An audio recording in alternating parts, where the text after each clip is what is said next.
नमस्कार दोस्तों, मेरा नाम है आशुतोष और आप देख रहे हैं डायनामिक इम्पल्शन। आज के इस वीडियो में हम बात करेंगे 10 जुलाई 2022 के करंट अफेयर्स के और ज्ञान को कभी भी छोड़ना चाहिए, इसलिए वीडियो को अंत तक अवश्य देखिएगा। सबसे पहला प्रश्न है, हाल ही में भारत के पहले पशु स्वास्थ्य शिविर सम्मेलन का उद्घाटन किसने किया? Who inaugurated India's first animal health summit recently? A Purushottam Rupala, B Piyush Goyal, C Giriraj Singh, D Narendra Singh Tomar. And the right answer is Purushottam Rupala.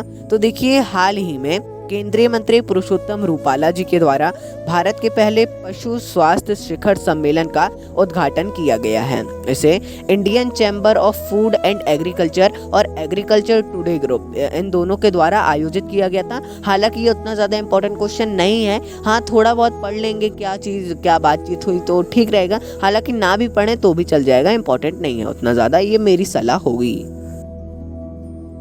अगला प्रश्न है, हाल ही में निम्न में से किस राज्य ने इलेक्ट्रिक वाहन नीति को मंजूरी दी? Which of the following state approve the electric vehicle policy recently? A Chhattisgarh, B Rajasthan, C Himachal Pradesh, D Bihar. And the right answer है छत्तीसगढ़। तो हाल ही में छत्तीसगढ़ मंत्रिमंडल के द्वारा इलेक्ट्रिक वाहन नीति को मंजूरी दी गई है। देखिए, बहुत ही इम्पोर्टेंट है ये इलेक्ट्रिक वाहन नीति। क्या है, कैसी है? इसका उद्देश्य है मजबूत चार्जिंग इंफ्रास्ट्रक्चर बनाना पूरे छत्तीसगढ़ में एवं एक इलेक्ट्रिक वाहन मॉडल बनाना। इसकी घोषणा करने वाला ये 21वां राज्य है, कोई बड़ी बात नहीं है। 21 राज्य, अभी तक 20 राज्य हो चुके थे और ये 21वां राज्य है। एक अच्छी बात है, ये भी इलेक्ट्रिक वाहन के लिए अलग अलग राज्य अपनी नीतियाँ ला रहे हैं। हाँ, इसमें भी बहुत से एक अलग अलग ओपिनियन है, अच्छी होती है एनवायरनमेंट के लिए, कोई कहता नहीं होती। मैं देखिए हर बार का यही है, आप अपना ओपिनियन बताइए। ऐसा पब्लिकली कुछ भी ओपिनियन मेरा तो नहीं है खासकर। अगला प्रश्न है, हाल ही में रक्षा मंत्रालय ने किस बैंक के साथ समझौता ज्ञापन पर हस्ताक्षर किए? With which bank has the defence ministry recently signed a memorandum of understanding?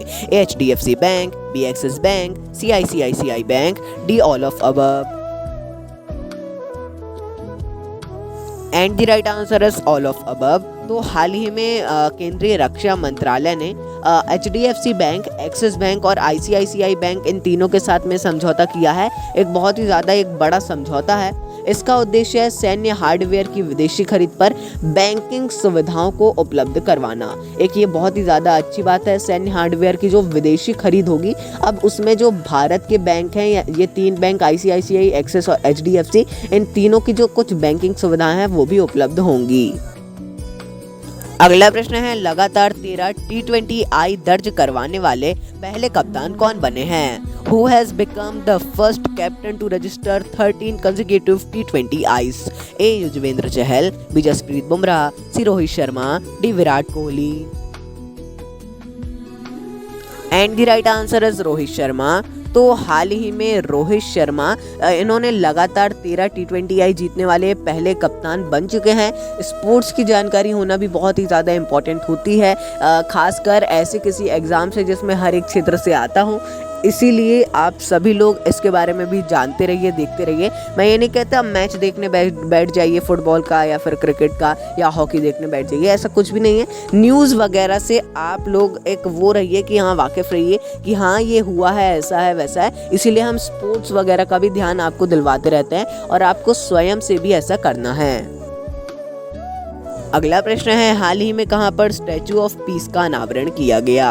Where was the statue of peace unveiled recently? A Shimla, B Srinagar, C Guwahati, D Bodhgaya. And the right answer है श्रीनगर। तो हाल ही में श्रीनगर में स्टैचू ऑफ पीस का उद्घाटन किया गया है। देखिए, वैदिक दार्शनिक और समाज सुधारक रामानुजाचार्य जी की मूर्ति है। इनको तो आप सभी लोग जानती हैं, रामानुजाचार्य जी को। इसका अनावरण किया गया है गृह मंत्री अमित शाह जी के द्वारा। श्रीनगर में किया गया है, सबसे इम्पोर्टेंट बात, और अमित शाह जी ने किया है, ये भी एक इम्पोर्टेंट बात है। अगला प्रश्न है, हाल ही में स्वनिधि महोत्सव का उद्घाटन किसके द्वारा किया गया? Who inaugurated the Svanidhi Mahotsav recently? A Jyotiraditya Scindia, B Nirmala Sitharaman, C Hardeep Singh Puri, D Gajendra Singh Shekhawat.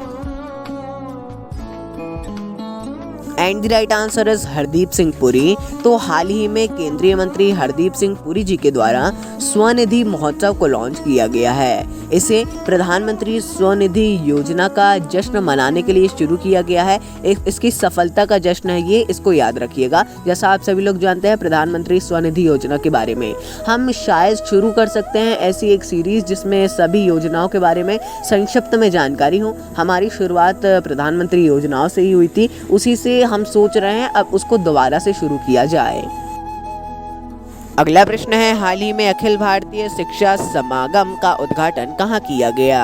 Where Akhil Bharatiya Shiksha Samagam has been inaugurated recently? A Chennai, B New Delhi, C Dehradun, D Varanasi. And the right answer is Varanasi. तो देखिए हाल ही में वाराणसी में अखिल भारतीय शिक्षा समागम का उद्घाटन किया गया है। एक आप सभी लोग, ये इतना इम्पोर्टेंट क्वेश्चन है, बहुत ही ज़्यादा इम्पोर्टेंट है। इसका आयोजन 7 से 9 जुलाई तक के लिए किया गया था। इसका उद्घाटन स्वयं पीएम मोदी जी के द्वारा किया गया। ये यहाँ पर लिखा नहीं है, लेकिन यही एक इम्पोर्टेंट बात है। अगला प्रश्न है, हाल ही में नोकिया ने किसके साथ साझेदारी की? Recently with whom did Nokia partnered? A AIMS, B IISc, C IIM, D IIT। And the right answer is IISc। तो हाल ही में नोकिया ने IISc के साथ में साझेदारी की है। इसके तहत नोकिया 5G और AI, 5G तो आप जानते हैं, AI यानी आर्टिफिशियल इंटेलिजेंस, इन दोनों क्षेत्रों के लिए भारतीय विज्ञान संस्थान IISc में रोबोटिक्स लैब खोलेगा अलग अलग जगह। कोई एक विशेष जगह पे नहीं, जैसे IISc बेंगलुरु में नहीं, IISc ऐसे जो अलग अलग हैं वहाँ पर नहीं, एक हर मतलब इसका उद्देश्य यही है कि हर जगह खोला जा सके। अगला प्रश्न है, हाल ही में किस देश के प्रधानमंत्री ने अपने पद से इस्तीफा दिया? Which country's prime minister has resign from his post recently? A Iran, B Israel, C Japan, D United Kingdom. And the right answer is United Kingdom. तो हाल ही में यूनाइटेड किंगडम के प्रधानमंत्री बोरिस जॉनसन ने अपने पद से इस्तीफा दे दिया है। यह इस्तीफे के लिए मजबूर थे। अब क्यों थे? तो इनके जो 40 मंत्री थे, 40 से ज़्यादा मंत्री थे, विशेष मंत्रियों को जोड़कर ये इनसे इस्तीफा मांग रहे थे। और ये भी एक विवाद ही है। इसका पूरा विवाद यदि आप जानना चाहें तो किसी ब्रिटेन के ही किसी यूट्यूबर से समझिएगा, होगा वीडियो, बहुत से होंगे, एक क्या बहुत से वीडियोस होंगे। इंडिया के किसी उससे समझना चाहें तो उससे भी समझ सकते हैं। तो दोस्तों ये था अंतिम प्रश्न। हर बार की तरह कुछ भी कन्फ्यूज़न हो तो आप कमेंट में पूछ सकते हैं। मिलते हैं अगली वीडियो में। नमस्कार। Dynamic impulsion.